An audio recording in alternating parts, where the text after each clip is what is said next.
the world's great novels. The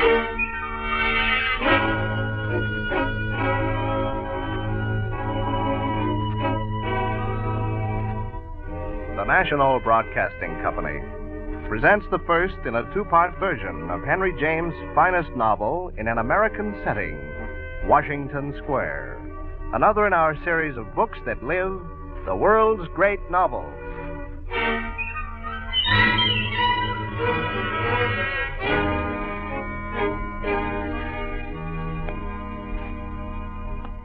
In 1895, there lived in a handsome, modern house in historic Washington Square the distinguished physician, Dr. Austin Sloper, his widowed elder sister, Lavinia, and his only child, Catherine Sloper. Dr. Sloper was a widower, having lost his beautiful and very brilliant wife a week after Catherine was born. As the years passed, Dr. Sloper felt that the laws of compensation had treated him harshly, perhaps ironically, for in leaving him, his wife had presented him with a child utterly lacking in the qualities he had so admired in her. Uptown lived Dr. Sloper's younger sister, Mrs. Almond, married to a prosperous merchant and mother of a large family. As the story opens, a party given by the Almonds to celebrate the engagement of their daughter is just ending. Dr. Sloper had managed to look in between his professional calls, and now he stands with Mrs. Almond, Elizabeth, watching his handsomely dressed daughter whirl about on the dance floor.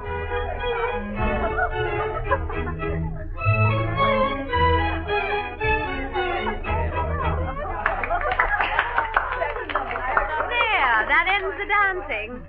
I told Catherine you would be here. Oh, here she comes. Catherine, your father has come to take you home. Ah, is it possible that this magnificent young woman is my child? I'm not magnificent, Father. You are sumptuous, opulent, expensive. You look as if you had $80,000 a year. Well, so long as I haven't. So long as you haven't, you shouldn't look as if you had. Have you enjoyed the party? I'm rather tired. The carriage is outside, and your Aunt Lavinia has already taken her tender leave and is waiting.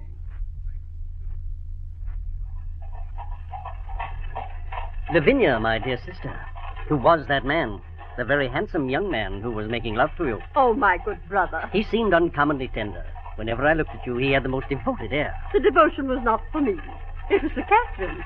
He talked only of her. Oh, Aunt Lavinia. Ah, then he's in love with this regal creature next to me. Oh, Father. I don't know if it's that, but he did admire her dress. Ah, you see, he thinks you have $80,000 a year. Don't believe it, Catherine. He is too refined. He must be tremendously refined not to think of $80,000 a year. Well, he is. Ah, so you too, Catherine, have been exposed to the charms of the tremendously refined young man? He danced with me. What is the charmer's name, Lavinia? I didn't catch it, and I didn't like to ask him. Catherine, dear, what was the gentleman's name? I don't know, Aunt Lavinia. I don't know.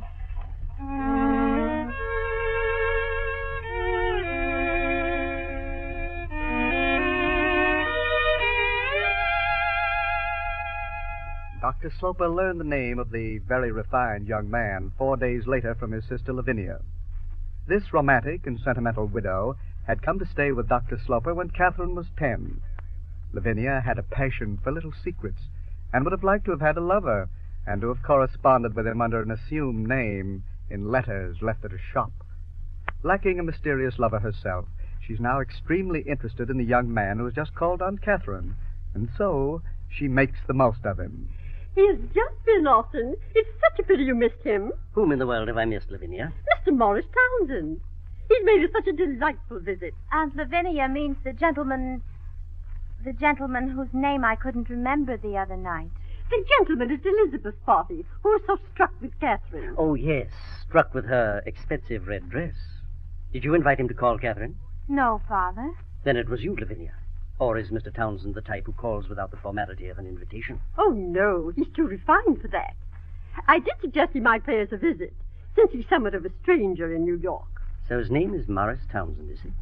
And did he come here to propose to Catherine? Oh, Father, I hope he won't do that without your permission, dear brother. Is that quite necessary? After all, my dear Lavinia, he seems to have yours. Really, Austin. The next time Mr. Townsend comes, you'd better call me. He might like to see me.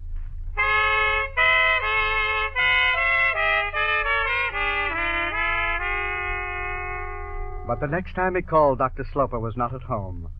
Lavinia made sure that Catherine understood that Mr. Townsend had come a-courting, and insisted the distraught girl receive Morris alone. Now, I'm afraid I've talked too much about myself. Tell me about yourself, Miss Sloper. Give me a little sketch. There's so little to tell, really.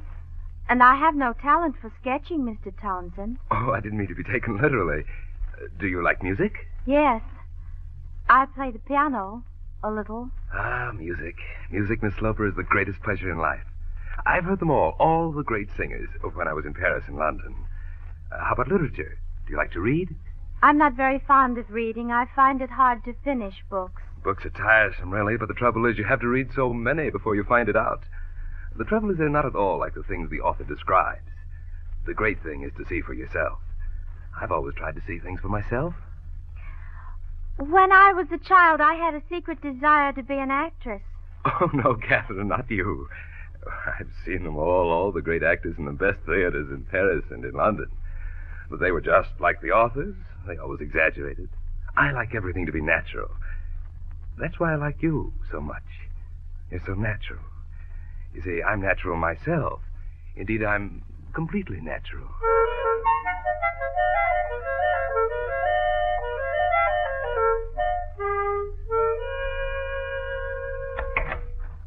Ah, thank you. It is a dutiful daughter who opens the front door for her father. Or were you waiting impatiently to tell me something? Mr. Morris Townsend was here today. Father, he left before you got home. I've been waiting to tell you. Well, now, don't run away after having announced the joyful tidings. Did the charming Mr. Townsend propose to my dear child today? My poor child is not clever at repartee. I offer her the chance to make a brilliant sally, and she giggles. Perhaps Mr. Townsend will state his intentions next time, Father. Oh. Then perhaps it is time I found out something about Mr. Townsend.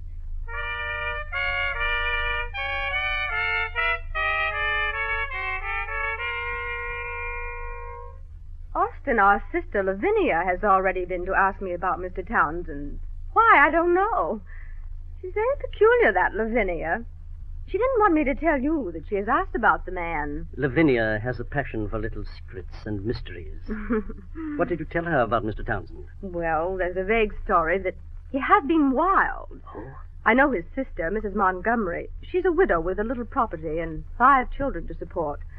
She lives in 2nd Avenue. What does Mrs. Montgomery say about him? That he has talent by which he could distinguish himself. Only he's lazy, eh? She doesn't say so. That's family pride. What is his profession? He hasn't got any. He is looking for something. What's his age? Oh, I suppose upwards of 30. I was told he inherited a small property and spent it in a few years. Traveled all over the world, lived abroad, amused himself. He has lately come back to America with the intention, I was told, of beginning life in earnest. Can he be earnest about Catherine? Austen, it seems to me you have never done Catherine justice. You must remember she has the prospect of $30,000 a year. I see at least you appreciate her merits. I don't mean that as her only merit, but simply that it is a great one. Many young men think so. Yet you've always had a little way, Austen, of alluding to her as an unmarriageable girl. How many suitors has Catherine had, Elizabeth, with all her financial expectations? How much attention has she ever received?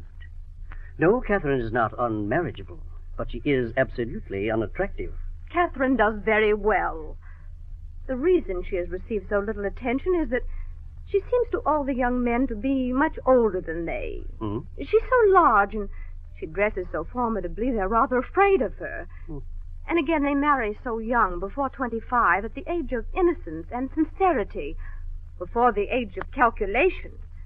If they only waited a little, Catherine would fare better. As a calculation? Thank you very much. Wait till some intelligent man of 40 comes along. He will be delighted with Catherine. Oh, Mr. Townsend is not old enough then. His motives may be pure, eh? It is very possible they are. I should be very sorry to take the contrary for granted. Elizabeth, what are his present means of subsistence? I have no idea. He lives, as I say, with his sister. A widow with 5 children. Do you mean he lives off her? Had you not better ask Mrs. Montgomery herself? Perhaps I may come to that. I'll take a note of the address. 2nd Avenue, I believe you said. Yes. Well, my dear sister, I am going to give the young man the benefit of the doubt. I'm going to look him over. You should. When is it to be? I told Lavinia the next time he came to ask him to dinner on Wednesday. That's why I called to invite you and your family to be with us. Oh, nice. I shall study Mr. Townsend while he's at the table. You know, I can get a good insight of a man's character by the manner in which he behaves at dinner. Morris Townsend was too intelligent not to realize that though a number of other guests were present, he was the real occasion for the dinner, and he put forth a remarkable effort to make a good impression, especially on the analytical Dr. Sloper. Dinner is over. Dr. Sloper is talking to his younger sister Elizabeth, while in another part of the room, Catherine and Morris at last see each other alone. Your father doesn't like me. Doesn't like me at all. I don't see how you know so soon. I feel. I'm very quick to feel. Perhaps you're mistaken. Well, you ask him and you'll see. I would rather not ask him if there's any danger of his saying what you think. It wouldn't give you any pleasure to contradict him? I never contradict my father. Will you hear me abused without opening your lips in my defense? My father won't abuse you. I shall never mention you to him. Oh, that's very well, but it isn't quite what I should have liked you to say. I should have liked you to say, if Father doesn't like you, what does it matter? Ah, but it would matter. I couldn't say that. Well, then, I must not give up the hope of bringing him around. Elsewhere in the room, Dr. Sloper and his sister Elizabeth are in close talk. Well, Austin, what do you think of him? He has ability, Elizabeth. Decided ability. He has a good head, if he chooses to use it. And he's uncommonly well turned out, quite the sort of figure that pleases the ladies. But I don't think I like him. Lavinia tells me Catherine is in love with him. She must get over it. He's not a gentleman. Oh, he is extremely ingratiating, but it's a vulgar nature. I saw through him in a minute. He's altogether too familiar. I hate familiarity. What do you intend to do? Do? Why, nothing. He's cunning enough to realize I dislike him, that I see through him, and that may discourage him from trying to reach his goal. If he nevertheless continues to find Catherine attractive, then I'll know he's reached the age of cold calculation. 2 weeks have passed since Dr. Sloper was told by his sister Elizabeth that Lavinia thinks Catherine is in love with Morris Townsend. Because of a feeling that Dr. Sloper does not like Morris, Catherine has not mentioned his name once, but her more than usual quietness has not gone unnoticed. The doctor suspects Morris Townsend to be the reason for this, and never given to indirectness, he has summoned his sister. Lavinia, will you be so good as to let me know what's going on in the house? Going on, Austin? I'm sure I don't know. I believe that last night the old gray cat had kittens. At her age, the idea is startling, almost shocking. Be so good as to see that they are all drowned. Oh. But what else has happened? Oh, the dear little kittens. I wouldn't have them drowned for the world. Lavinia, your sympathy for kittens arises from a feline element in your own character. Cats are very graceful and very clean. And very stealthy. You are the embodiment, Lavinia, both of grace and of neatness. But you are wanting in frankness. You certainly are not, my dear brother. I don't pretend to be graceful, though I try to be neat. Lavinia, why haven't you let me know that Mr. Morris Townsend's coming to the house 4 times a week? 4 times a week? 5 times, if you prefer. I am away all day, but when such things happen, you should let me know. Austin, dear, I am incapable of betraying a confidence. Has Catherine made you take a vow of eternal secrecy? By no means. Catherine has not told me as much as she might. Is it the young man, then, who has made you his confidant? I take a great deal of interest in Mr. Townsend. I won't conceal it. What is the source of your interest in Mr. Townsend? His misfortunes, Austin. Oh, that, of course, is always interesting. Are you at liberty to mention a few of Mr. Townsend's misfortunes? He has entrusted me with his whole history. I can't repeat it. He will tell it to you, I'm sure, if he thought you would listen kindly. I shall request him very kindly, then, to leave Catherine alone. Ah, but Catherine has probably said something to him kinder than that. Said that she loved him? Is that what you mean? As I tell you, Austin, she does not confide in me. You do have an opinion, I see, all the same. It's that I ask of you. What is your opinion? I think Catherine is very happy. That is all I can say. Because Townsend wants to marry her? Do you think him sincere? Deeply sincere. He has said to me the most appreciative, the most charming things about her. He will say them to you if he was sure you would listen. Gently. I doubt whether I can undertake it. He seems to require a great deal of gentleness. Come now, Lavinia. You haven't told me about his misfortunes. It's a long story, and I regard it as a sacred trust. He has been wild. He frankly confesses it. But he has paid for it. That's what has impoverished him, eh? Oh, Austen, he's looking for a position most earnestly. Precisely. And he is looking for it. Here, in our front parlor. The position of husband of a weak-minded woman with a large fortune would suit him to perfection. My dear brother, if you regard Catherine as a weak-minded woman, you are particularly mistaken. Most particularly.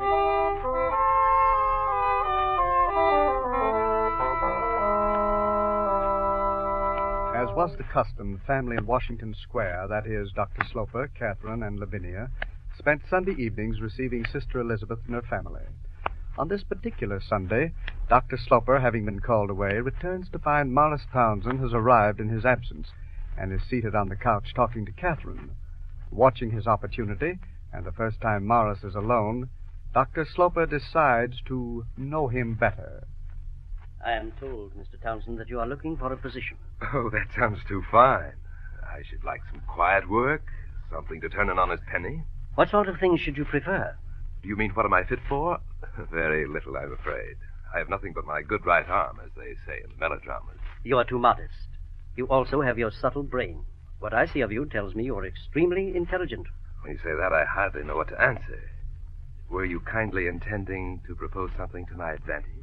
I have no particular proposal to make, but it occurred to me to let you know I have you in my mind. Sometimes one hears of opportunities. For instance, should you object to leaving New York? To going a distance? I'm afraid I couldn't manage that, Dr. Sloper. I must seek my fortune here or nowhere. You see, I have ties, responsibilities. A sister, a widow from whom I've been separated a long time and to whom I'm almost everything. She rather depends on me. Ah, family feeling is very proper. I think I've heard of your sister. It's possible, but I rather doubt it. She lives so very quietly. As quietly you mean as the Lady May, who has several small children. Ah, my little nephews. That's the very point. I'm helping to bring them up. I give them lessons. That's very proper, as I say, but it's hardly a career. Oh, you're right. It won't make my fortune. You must not be too bent on a fortune. But I assure you I will keep you in mind. I won't lose sight of you. If my situation becomes desperate, Dr. Sloper, I shall perhaps take the liberty of reminding you about it.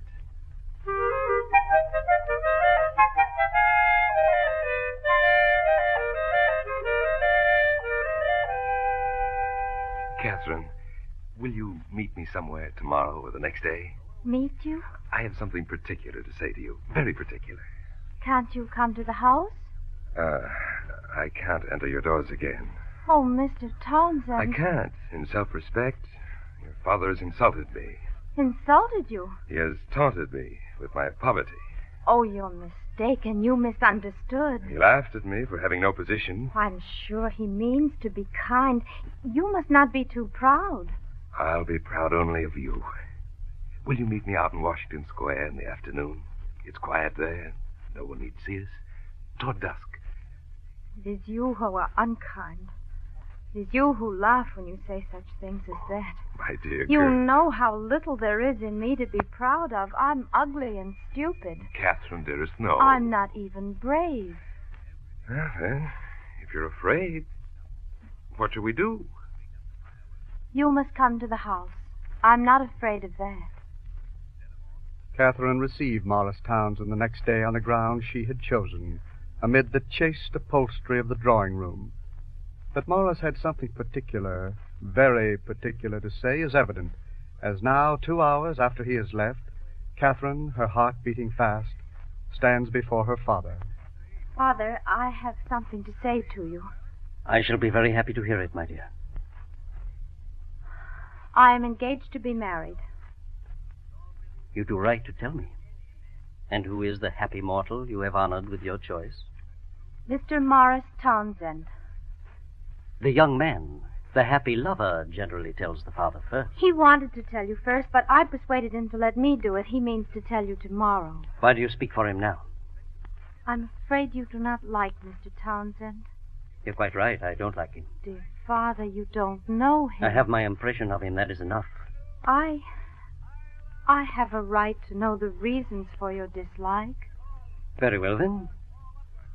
Without accusing Mr. Townsend of being in love only with your fortune, there is every reason to suppose that these good prospects have entered into his calculations more largely than a solicitude for your happiness strictly requires.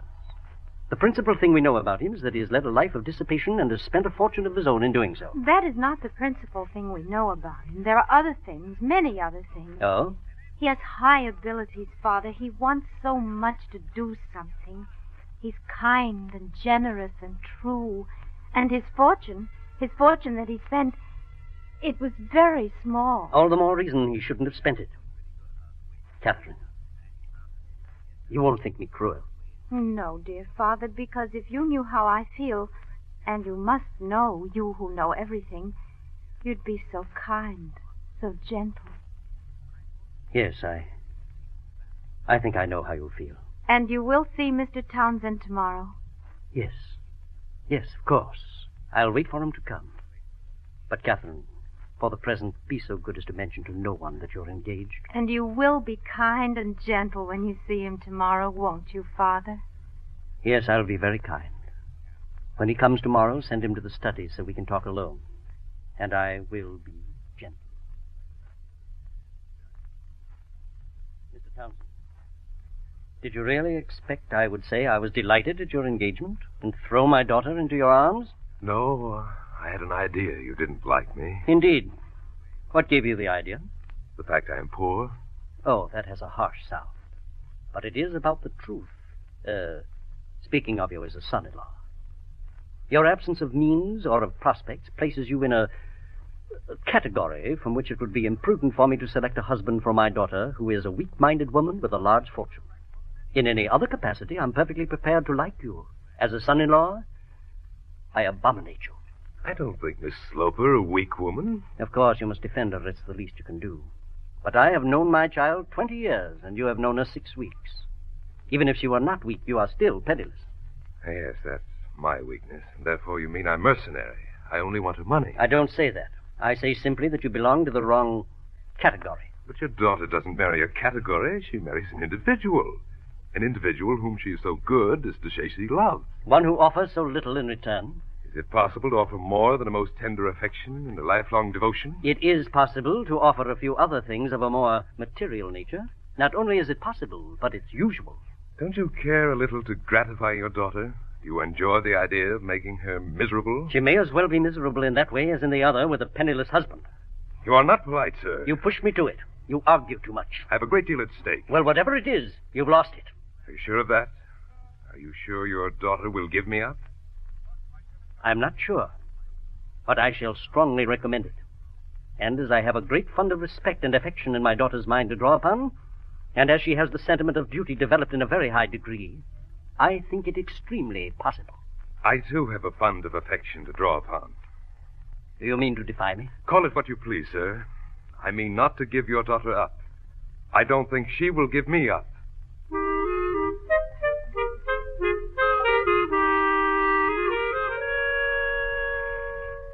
Austin, do you honestly believe Catherine will give up Mr. Townsend? I count on it, Elizabeth. She has such an admiration for her father. Oh, we all know about that. But it only makes me pity her the more. Isn't there a chance you might be wrong about Mr. Townsend? About his material resources? Oh, no, he is poor. We all know that. I mean about his motives. My dear sister, I have spent my life in estimating people. And in 19 cases out of 20, I have been right. But to make doubly sure of my judgment in this case, I have arranged to have a talk with his sister, Mrs. Montgomery, tomorrow.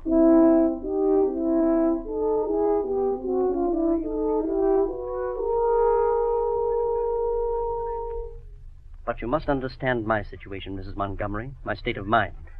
Your brother wishes to marry my daughter, and I wish to find out what sort of young man he is. It is difficult to talk about one's brother. Not if you're fond of him, and have something good to say. Yes, even then. When a good deal depends upon it. Nothing depends upon it, for you. I mean for Miss Sloper. Ah, exactly, that's the point. My poor little girl is the best creature in the world. She is so soft, so simple-minded.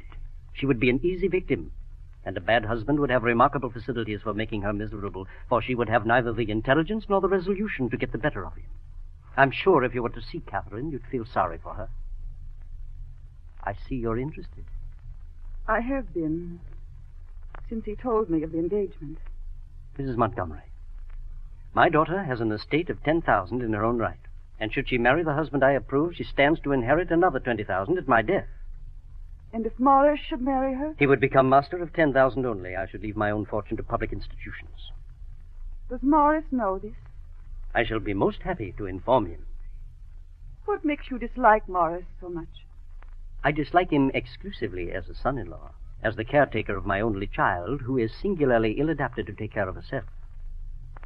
You are at liberty to contradict me, but your brother strikes me as selfish and shallow. I wonder you've discovered he is selfish. The type to which your brother belongs was made to be the ruin of you women. The type insists that someone else shall suffer for them, and women do that sort of thing, as you must know, wonderfully well. You have suffered immensely for your brother, haven't you? I don't know how you found that out. Kindly answer my question. Don't you give your brother money? Yes, I have given him money. And you've not had much to give. If you ask for a confession of poverty, it's easily made. I am very poor. And your family is numerous. I have 5 children, and I'm happy to say I can bring them up decently. Your brother can count. Count? What do you mean? He knows there are 5 and that you have very little money. I have often told him so. I have ascertained what I suspected. Your brother lives off you. I have never complained. Mrs. Montgomery, as a moral satisfaction, there's something I should like to hear you say. I should like to hear you say, my brother Morris is abominably selfish. You distress me, sir. He is, after all, my brother. His talents are first rate. I'm sorry. I regret having so distressed you. But it's all for my poor Catherine. You must know her and you'll understand. I should like to know your daughter. Yes. Dr. Sloper, don't let her marry him.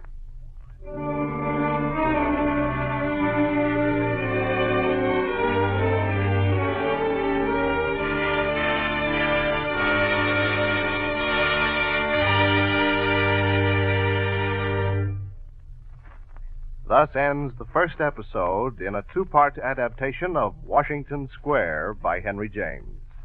Brought to you by the NBC University of the Air as one of the world's great novels. Washington Square was adapted for radio by Joseph Cochran. Geraldine Kay was featured as Catherine, and Sherman Marks as Dr. Sloper. Morris Townsend was played by Ken Nordine, Lavinia by Hilda Graham, Mrs. Almond by Margaret Brayton, and Mrs. Montgomery by Fern Persons. Jonathan Hull was the narrator. The music was composed by Emil Soderstrom, and the orchestra was directed by Bernard Berquist. The entire production was under the direction of Homer Heck.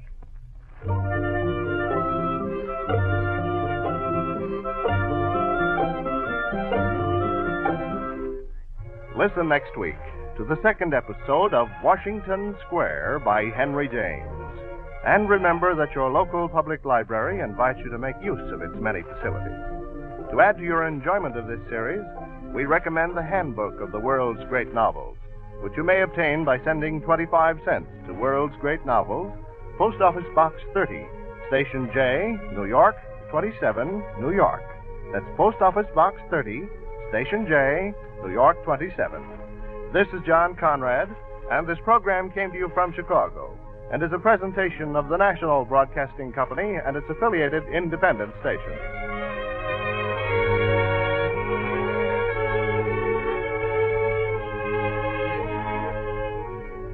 Poor school conditions handicap our children and weaken our nation. With millions of additional children thronging our schools in the next few years, it is important that all of us take an active part in improving our schools and enlisting more teachers. You can help by joining your school board and civic groups. Give your time so that your children will have the best in education. This is NBC, the National Broadcasting Great Company. Novels.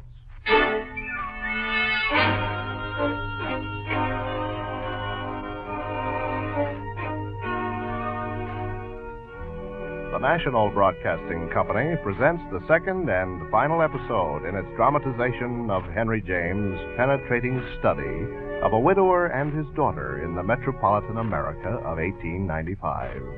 Washington Square, another in our series of books that live, the world's great novels.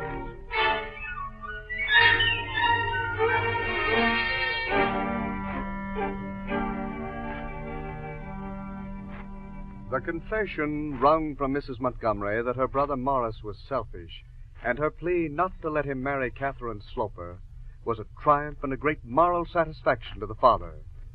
With the cold, detached attitude of the scientist, Dr. Sloper prepared himself to watch the drama unfold. The idea of a struggle with her father weighed heavily on Catherine's soul, and she was hoping that by being very good, that is, by not seeing Morris and not mentioning him, the situation would in some mysterious way improve. But Aunt Lavinia was dismayed at the lack of any change, and over repeated that Catherine should act, should do something striking. Lavinia was in daily communication with Morris, and pleaded with him to meet her, and finally arranged a tryst in an oyster bar on 7th Avenue. Ah, Morris, you must prepare for the worst. You mean your brother won't come around? You will never win him over by argument. You must take action. What do you mean? You must elope with Catherine. And what will that gain me? Don't you see? If you marry in spite of him, it will prove you are interested only in Catherine, not the money. Do you suppose there's a will already made out in Catherine's favor? Oh, I suppose so. Even doctors must die. And you believe he would certainly change it? Yes, but he would change it back again after the marriage. So in the long run, you would get the money. Ah, but one can't depend on that. Do you want to depend on it? Well, I'm afraid of being the cause of injury to Catherine. Of course you are, my dear boy. But everything will turn out all right if only you will be brave, daring. Carry Catherine away and marry her secretly. Oh, my goodness, the time. I must go before they miss me. I'll tell Catherine I've seen you. How delighted she will be to know I have been with you to comfort you, to encourage you. You should not have seen Mr. Townsend. It isn't right, Aunt Lavinia. I promised my father not to see him. Oh, what did he say? How did he look? He looked very handsome, but terribly haggard and dark under the eyes. There was something grand and brilliant in his very misery. You'd better not make any more appointments with Mr. Townsend. My poor child, are you jealous of me? Oh, Aunt Lavinia, how can you say such things? I don't believe Mr. Townsend himself likes it. Gentlemen enjoy such things. I know what gentlemen like. My father wouldn't like it if he knew. Pray, do you propose to inform him? No, Aunt Lavinia, but please don't do it again. But the poor boy. If you could have seen him, his dark eyes, his misery. Someone must see him and let him know that you are steadfast. You must seek him. I shall tell Father that I want to see Morris again. I shall tell him tonight.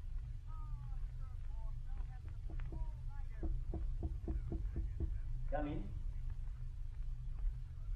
Come in.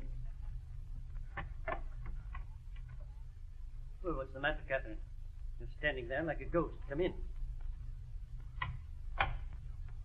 You told me if I should have anything more to say about Mr. Townsend, you would be glad to hear it. Ah, exactly, my dear. I thought I would tell you that I have not seen him, but I would like to do so. To bid him goodbye? He's not going away.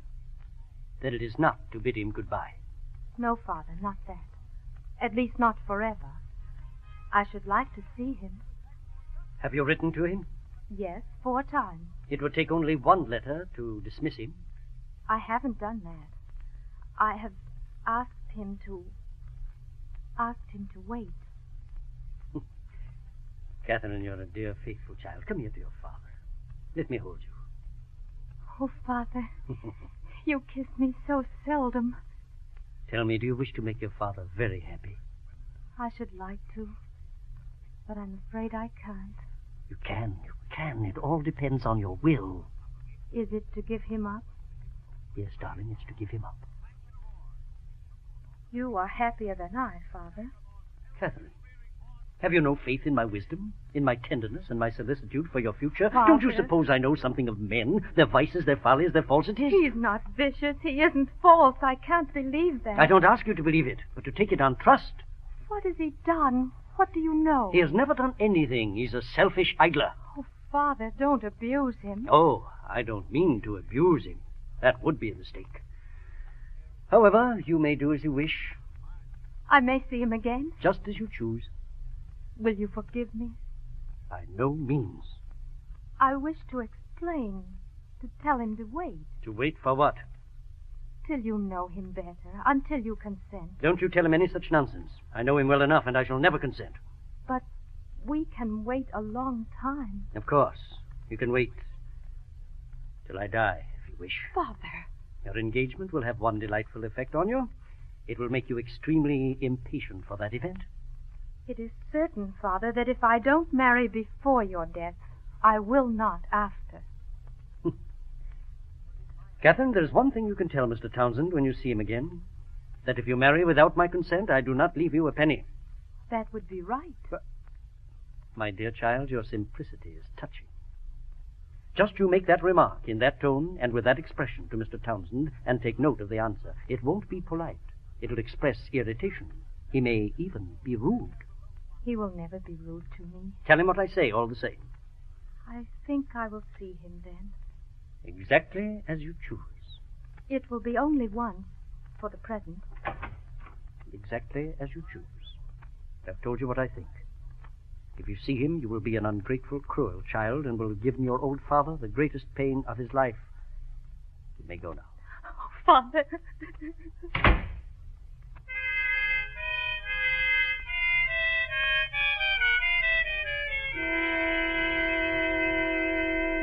Oh, my darling, you should not have made me wait so long before telling me to come. You don't know how I've been living. Ah, but that's past. Now, have you called me to give me good news? Has your father repented? No, Morris. He still looks at it the same way. Then you must take me or leave me. You can't please your father and me both. You must choose between us. I've chosen you. Then marry me next week. Isn't there some other way? If you fear your father more than you love me, then your love is not what I hoped it was. You're terribly afraid of him, aren't you? I don't know that I am. Really? I don't know what you mean by really. Morris, my father has asked me to tell you very distinctly and directly that if I marry without his consent, I shall not inherit a penny of his fortune. He made a great point of this. He seemed to think... Ah, he thought it would make a difference. Well, it will. How do you mean, a difference? In that we shall be poorer by many thousands of dollars. But you will not suffer any loss of affection from me. He thought that message would annoy me, and when you delivered it, I would throw off the mask and leave you. Well, you can tell him from me that I don't care that for his message. Oh, I don't think I could tell him that. Do you know, you sometimes disappoint me. I disappoint everyone. Aunt Lavinia and my father. Catherine, it's your belief, then, he will stick to his idea of disinheriting you. My sorrow is that if I marry you, he will think I'm not good. Then he will never forgive you, is that it? Oh, then you must love me very much. I will. There can be no doubt of it. But don't you think if you were to try to be very clever, you might in the end conjure it away? It seems to me a really clever woman in your place, if she set about it right, might bring him around at last. Don't you think... Oh, Morris, I'm not clever. Morris? Yes? I will marry you as soon as you please.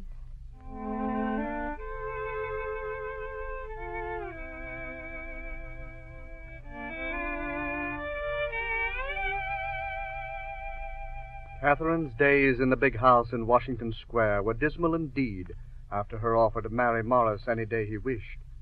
Because of her high sense of honor, it seemed that in declaring her love for Morris, she had broken a sacred law. Dr. Sloper knew perfectly well what he was about and determined not to speak first. He bided his time until Catherine, torn between love for Morris, compassion for her father, and driven by her high sense of duty, broke the silence. Father, I have seen Morris again. How does that concern your father, whose wishes you no longer heed? I think we shall marry before long, and meanwhile I shall see him rather often, about once a week. Why not 3 times a day? What prevents your meeting him as often as you choose? Oh, Father, don't you care? Not a button. Once you marry, it's quite the same to me when or where or why you do it.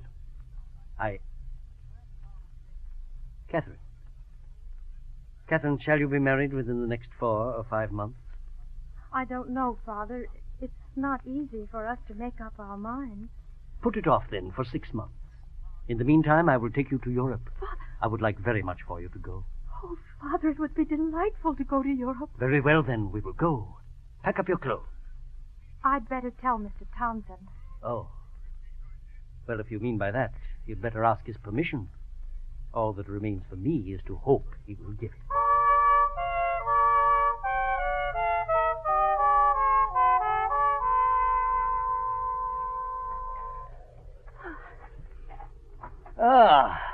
We will rest here for a while, Catherine. Father, it's so raw and cold up here. We're so high, I breathe with difficulty. Should we go on? What, stop before we've come to the top of the pass? And miss the most enchanting view of the Italian Alps? It's so cold and desolate. Father, why are you looking at me like that? We have been away 8 months. Have you given him up? No, Father. Does he write to you? Yes. About twice a month. I am very angry. I'm You sorry. try my patience. And it's time you knew what I'm like. I'm not a very good man, though I am very smooth externally. Inwardly, I am very passionate, and I assure you I can be harsh. Why are your hands twitching? Why are you staring at my throat?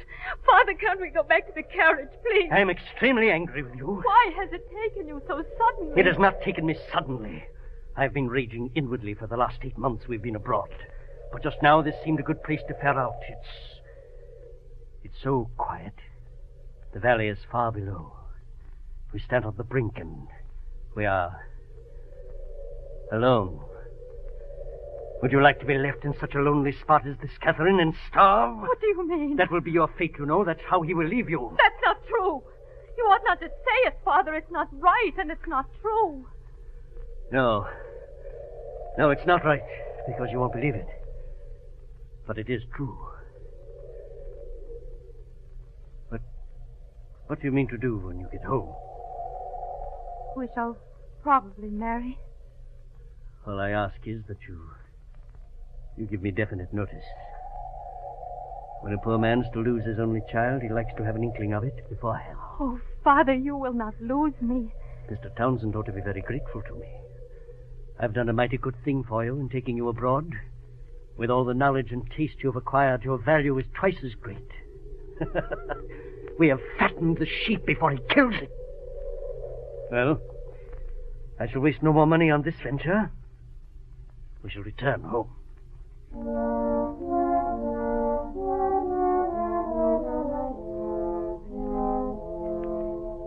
Upon her arrival in New York, Catherine had to wait until the next day to see Morris. But that evening she listened with mixed feelings of interest and apprehension as the intensely sympathetic Aunt Lavinia embellished the qualities of her betrothed. Though it was a pleasure to talk to one who was not unjust to Morris, it was painful to hear another woman interpret and explain the qualities of the man so dear and understandable only to her. I suppose you think you know him, my dear, but you don't. You will someday. But it will be only after you've lived with him. I may almost say I have lived with him. I think I know him now. I've had such wonderful opportunities. It's a wonderful character, full of energy and passion and just as true. He wrote me that you had been very kind to him. He came quite frequently. I wish he had not spent so much time here, but had found some employment. Well, he has found employment. It's beautiful news. He's gone into partnership with a commission merchant. Oh, I'm so glad. Now your father will think differently of him. My father is more determined than before. More terrible. Well, I must say you've grown very brave. Yes, Aunt Lavinia. I am braver than I was. I shall never plead with Father for anything. I have come home to be married.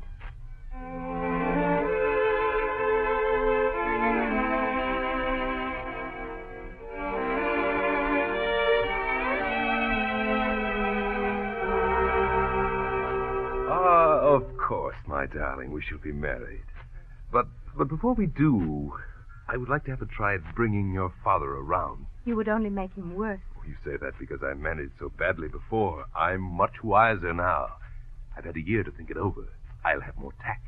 Is that what you've been thinking of for a year? Much of the time. The idea sticks in my crop. I don't like to be beaten. How are you beaten if you marry me? Of course, not on the main issue. But I am, don't you see, and all the rest of it. On the question of my reputation, my pride in proving your father wrong. Do let me have a go at him again. Please don't try. Nothing good will come of it. I have a very good reason. And what is your reason? He is not very fond of me. Oh, bother. Don't say anything unkind, Morris. He can't help it. It's because he's so fond of my mother, whom he lost when I was born. She was beautiful and very, very brilliant. I'm not at all like her. I feel separated from my father now. And I have come between you and your father. Morris, you must be very kind to me now. It is a great thing to be separated from your father, whom you worshipped before I entered your life. I wonder if I can make up for the unhappiness I've caused you, Catherine. I have been unhappy, or would have been if I didn't love you so much. You and I must be very happy together, Morris. You are all I have now.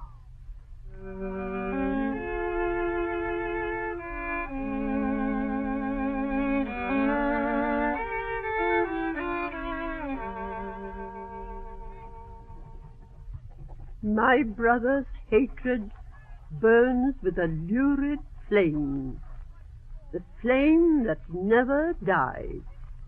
But it does not light up your future, Morris. I can extract nothing from Catherine. She's so terribly secretive since your last visit. That visit when I am so sure something very important happened. She seems to expect to be married soon, and has evidently made preparations while in Europe. Great quantities of clothing, 10 pairs of shoes. My dear friend, I am intensely anxious to see you, as I want to bring you news of the utmost importance. Meet me on Wednesday, and I will tell you. You have told me of your sympathy 1,000 times, Lavinia. Just as you've told me her father combines the properties of a lump of ice and a red-hot coal. Catherine has made it thoroughly clear, and you have told me till I'm sick of hearing it. He will never give us a penny. I regard that as mathematically proved. Couldn't you bring a lawsuit against him? I will bring a lawsuit against you if you ask me any more such nonsensical questions. Oh. A man should know when he's beaten. I must give her up. Yes, I must give her up. I think I understand you. Couldn't you take her down a little, prepare her, and try to ease it off? She will suffer much. You must console her. You ought to make it easy for me to tell her. Should you like me to tell her? Well, you can just explain. Yes, that's it. Explain to her that I can't bring myself to step in between her and her father. That's like you. So generous, so finely felt. Oh, botheration. Do you mean never to see her again? Oh, no, I shall come again. But what's the use of dragging it out? I've been 4 times since she came back. I can't keep it up indefinitely. She oughtn't to expect that, you know. A woman should never keep a man dangling.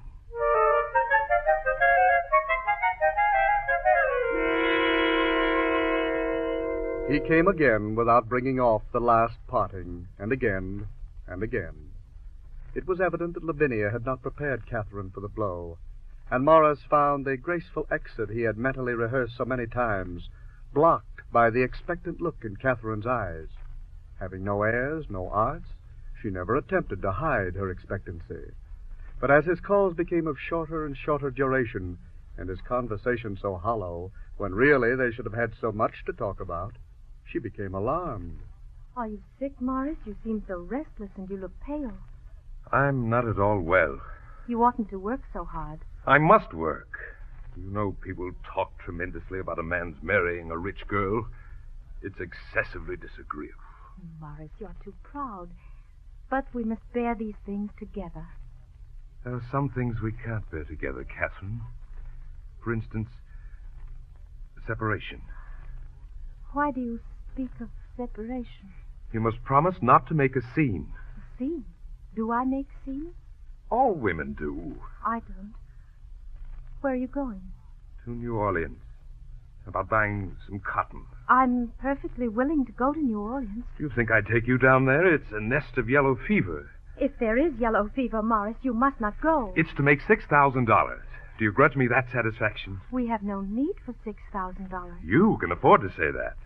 This is my great chance. You can go to New Orleans some other time. There'll always be plenty of cotton. It isn't the moment to choose. You said you wouldn't make a scene. I call this making a scene. But then it is you who are making it. I've never asked you anything before. We've waited too long already. Very well, then. I'll transact my business by letter. Now I must go. Try and be calmer the next time I come. When will you come? I'll come next Saturday. Come tomorrow. I want you to come tomorrow. I'll be very quiet. I said Saturday. Yes, Saturday too, but tomorrow first. Yes, and if I don't come tomorrow, you'll say I deceived you. You can come if you will. I'm a busy man. I'm not a dangler. Morris, are you going to leave me? Yes. For a little while. For how long? Till you're reasonable again. I shall never be reasonable in that way. Think of what I have done. I've given up everything. You shall now have everything back. You wouldn't say that if you didn't mean something. What is it? What's changed you? What have I done? I'll write you. That's better. You won't come back. Dear Catherine, don't believe that. I promise you that you will see me again.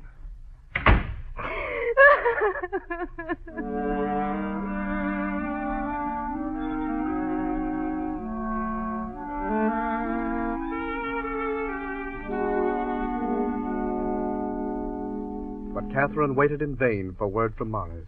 Her 2 short letters went unanswered. She tried to hide her grief and desperation, but with her simple, honest nature, this was impossible. Although the doctor had informed his younger sister Elizabeth that the scoundrel had backed out of the marriage, he had said nothing to Catherine. He let a week go by, then one morning strolled into the parlor where she was sitting alone. It doesn't seem to me, Catherine, that you're treating me just now with all the consideration I deserve. I don't know what I've done, Father. You've apparently quite banished from your mind the request I made you in Europe. The request that you would notify me in advance before leaving my house. I have not left your house. But you intend to leave it? Your mind has already taken up its residence with your prospective husband.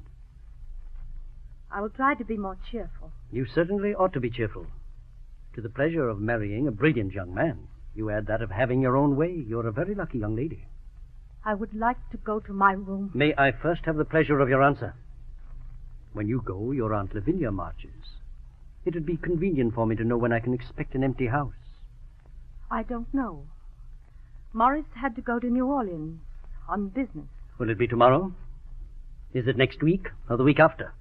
I shall not go away. Indeed, where do you plan to set up your abode? Surely, knowing how I regard your marriage, you do not intend to ask your proud young man to live under my roof. I'm afraid the common respect we hold for each other would not survive the strain. Mr. Townsend will not be back.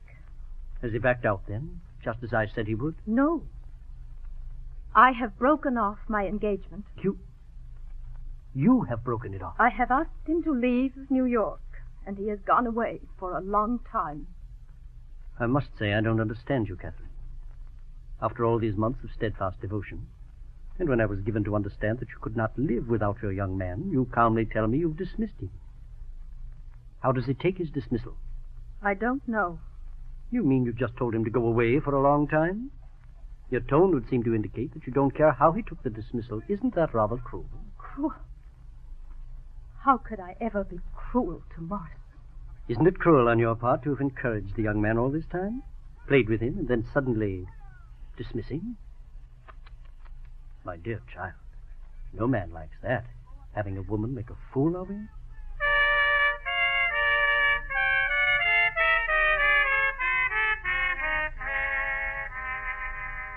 For 17 years, the name of Morris was never mentioned in the Sloper household, where Catherine, refusing even to consider the few suitors the doctor managed to interest, grew into an admirable old maid. There was something dead in her life, and her duty was to try and fill its place. She mingled freely in the usual gaieties of the town, and became a great favorite of the young people, who were apt to confide their love affairs to her. But if she managed to lead an undisturbed life, apparently untroubled by thoughts of Mr. Townsend, the doctor did not, for he was obsessed with the fear that after his death, Mr. Townsend might come back and rob him of his triumph. Catherine, I would like you to promise me something before I die. I hope you shall live for a very long time. Promise me not to marry Morris Townsend after I'm gone. Why do you speak of him now? Because he's a topic. He has lately come to New York and has been at your cousin's house. Oh? He has grown fat and bald, Catherine. But he has not made his fortune. That's why I ask you to promise. I seldom think of Mr. Townsend. Promise me after my death to do the same. I don't think I can promise that. I ask for a very particular reason. I am altering my will. I can't promise. You are obstinate. Upon my word, I had no idea how obstinate you are. I was not always so, Father. Once I worshipped you.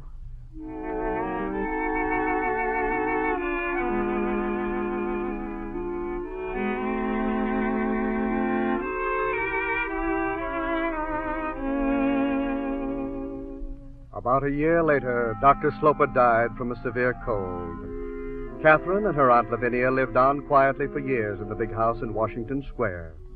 Lavinia, romantic to the last, persuaded Morris Townsend that he should again try to arouse the flame of love in Catherine. He came. It took but little urging, but he left very quickly. Years before, when her father had accused her of being impatient for his death, she had replied, "If I don't marry him before your death, I will not after." And Catherine kept her word.